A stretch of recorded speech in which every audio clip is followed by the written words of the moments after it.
ইসলামী ব্যাংকের যে নতুন যে চেয়ারম্যান বসানো হয়েছে এই লোককে খেয়াল করেন, সে আমি চেক করে দেখলাম 2016 পর্যন্ত সে রংপুরের বিভাগীয় প্রধান ছিল, মানে বাংলাদেশ ব্যাংকের বিভাগীয় প্রধান ছিল।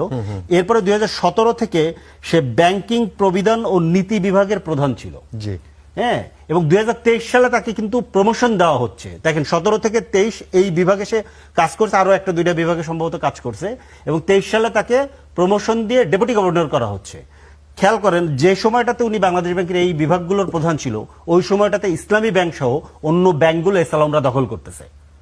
তখন উনি ওইখানে ছিল, তো বোঝা যায় খুব পরিষ্কারভাবে কাদেরকে প্রমোশন করছিল এবং কেন তাকে 5 তারিখের পরে কেন তাকে ব্যাংক থেকে বের করে দেওয়া হলো ঘাড় ধরে। এখন আপনি বলবেন মপ করে বের করে দেওয়া, তো গণঅভ্যুত্থানও তো মপ করেই তো শেখ হাসিনাকে বের করে দেওয়া হয়েছে।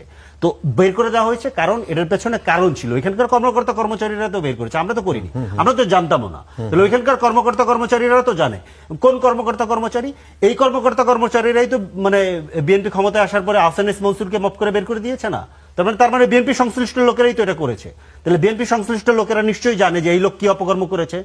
তাকেই আবার আপনি বাংলাদেশে আর কোন লোক নেই ইসলামী ব্যাংকের চেয়ারম্যান বানানোর জন্য। আমি কিন্তু ওই জায়গাটাতে বলছি না, উনি যে জায়গাটাতে ওনারা যে জায়গাটাতে বলতে চাচ্ছেন যে জামাতের লোক, আমি জামাত কিংবা বিএনপির লোক জায়গা থেকে আমি বলছি না। আপনি এই লোকটাকে কেন আপনি ইসলামী ব্যাংকের চেয়ারম্যান বানাতে হবে?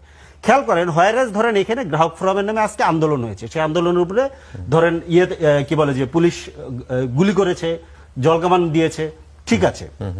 এইখানে ব্যাপারটা কি? ব্যাপারটা হচ্ছে যে জামাতের লোকরা এখানে আছে, এই জন্য এই আন্দোলনের উপরে গুলি চালানো যাবে। এটা তো সে আওয়ামী লীগের ভাষ্য। জামাতের লোকরা থাকলে কি তাদের রাইট থাকবে না? তাদের আন্দোলন করার তাদের কোনো রাইট নাই? তাহলে কি আমরা এই জায়গাতে একমত হয়েছি বাংলাদেশে যে জামাতের লোকরা কোথাও কোনো জায়গায় থাকতে পারবে না? জামাতকে আমরা আওয়ামী লীগ যেভাবে করতো সেভাবে করে দিব, আউট করে দিব। সেই জায়গায় তাহলে আপনি একমত হন। একমত হয়ে আপনারা যা যা করেছেন সেগুলোকে আগে ধরেন, সেইগুলোকে আগে অ্যাডমিট করেন। 75-এর পরে জামাতকে এখানে রাজনীতি করার সুযোগ কে করে দিয়েছে? শহীদ প্রেসিডেন্ট জিয়াউর রহমান করে দিয়েছেন। আপনার এখানে 91-এ তাদের সমর্থন নিয়ে বিএনপি ক্ষমতায় গিয়েছে। 2001 সালে তাদেরকে নিয়ে সরকার গঠন করেছে। 22 বছর একসাথে জোটে ছিল, আন্দোলন করেছে একসাথে। তাহলে এইগুলোকে আগে আপনি অ্যাডমিট করেন, অ্যাডমিট করে বলেন যে জামাতকে আপনি বাংলাদেশের রাজনীতি করতে দিবেন না, সেটা ভিন্ন প্রশ্ন। কিন্তু ধরেন যে আপনি জামাত ভুল করছে কি করছে সেটা একটা ডিফারেন্ট ইস্যু, সেই ইস্যু নিয়ে আপনি আলাপ করেন, সেই ইস্যু নিয়ে আপনি প্রতিদিন তার সাথে রাজনৈতিক বিরোধিতা করেন। কিন্তু প্রতিষ্ঠানগুলোকে আপনি কেন জামাত ট্যাগ দিয়ে প্রতিষ্ঠানগুলোকে কেন ধ্বংসের দিকে নিচ্ছেন? একই কাজ তো আওয়ামী লীগ করেছিল।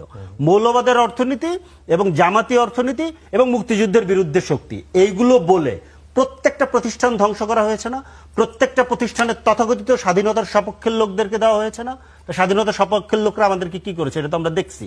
যে আমাদের এখানে ধরেন বিডিআর হত্যাকাণ্ড হয়েছে, এখানে শাপলাতে ম্যাসাকার চালানো হয়েছে, গুম, খুন, ক্রসফায়ার, 3টা নির্বাচন ডাকাতি করা হয়েছে। সর্বশেষ জুলাইতে যে ম্যাসাকার চালানো, পৃথিবীর ইতিহাসে এই ঘটনা নাই তো। 36 দিনে এত মানুষকে মেরে ফেলা, নিজ দেশের নাগরিকদেরকে, ছাত্রদেরকে গুলি করে, এই ঘটনা তো ঘটে না। মুক্তিযুদ্ধের নামেই তো এটা হয়েছে। ইসলামী ব্যাংক দখলের সময় যেভাবে ধরেন এই যে মুক্তিযুদ্ধের বিপক্ষ শক্তি ধরেন শক্তিশালী হয়ে যাচ্ছে, এই জন্য ইসলামী ব্যাংক দখল করতে হবে। মৌলবাদের অর্থনীতি নামে ধরেন মোটা মোটা বই লেখা হয়েছে, যাদেরকে ব্যাংকের চেয়ারম্যান বানানো হয়েছে, বড় অর্থনীতিবিদ আবুল বারাকাত মৌলবাদের অর্থনীতি নামে বই লিখছে, আপনি এটা জানেন। সেইগুলো দিয়ে মৌলবাদীরা যাতে শক্তিশালী হতে না পারে, সেই জন্য মৌলবাদীদের মানে যে সমস্ত শাহবাগ থেকে যে সমস্ত প্রতিষ্ঠানগুলোকে নাম বলা হয়েছিল, সেই সমস্ত প্রতিষ্ঠানগুলোকে ধ্বংস করা হয়েছে। ওগুলো তো প্রতিষ্ঠান ভাই, এগুলো তো ব্যক্তি না। প্রতিষ্ঠানগুলো আপনি কেন ধ্বংস করতেছেন? আপনার সাথে কারোর যদি রাজনৈতিক বিরোধ থাকে সেটা আপনি রাজনৈতিকভাবে মোকাবেলা করেন, প্রতিষ্ঠানগুলো ধ্বংস করেন না। এসালম সহ আপনার ধরেন সালমান এফ রহমান সহ এই পুরো সিন্ডিকেটের মধ্যে যারা, তাদেরকে লাভ করার সুযোগ করে, লাভ না লুটপাট করার সুযোগ করে দিয়েছে এবং তাদের টাকা পাচার করার সুযোগ করে দিয়েছে। প্রধানমন্ত্রী পার্লামেন্টে দাঁড়িয়ে বলেছেন না, $234 বিলিয়ন পাচার হয়েছে, এই টাকা তো আওয়ামী লীগের লোকেরা নিয়েছে। সেই একই পথে যদি বিএনপি হাঁটে, বিএনপির পরিণতি কি হবে?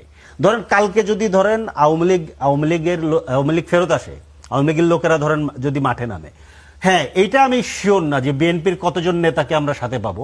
আমি নিশ্চিত বিএনপির 95% কর্মীদেরকে আমরা রাস্তায় আমাদের সাথে পাবো। কেন? কারণ এরা 17 বছর ধান খেতে ঘুমাইছে, তো এরা 17 বছর বাড়িতে যেতে পারে নাই, তাদের যে জেলের ঘানি টানতে হয়েছে, তাদের ব্যবসা বাণিজ্য ধ্বংস হয়েছে, চাকরি বাকরি ধ্বংস হয়েছে, এই ক্ষত তাদের মধ্যে আছে। বিএনপির সব নেতাদের মধ্যে হয়তো এই ক্ষত নাই, কিন্তু বিএনপির কর্মীদের মধ্যে এই ক্ষত আছে। তাহলে এই জায়গাটা ডিফারেন্ট। কিন্তু দেশটাকে ধরেন নতুন দিকে নিয়ে যাওয়ার জন্য আপনি যদি পুরনো আওয়ামী লীগের পথে হাঁটেন, পুরনো আওয়ামী লীগের পথে হেঁটে এটাকে আপনি ঠিক করতে পারবেন না।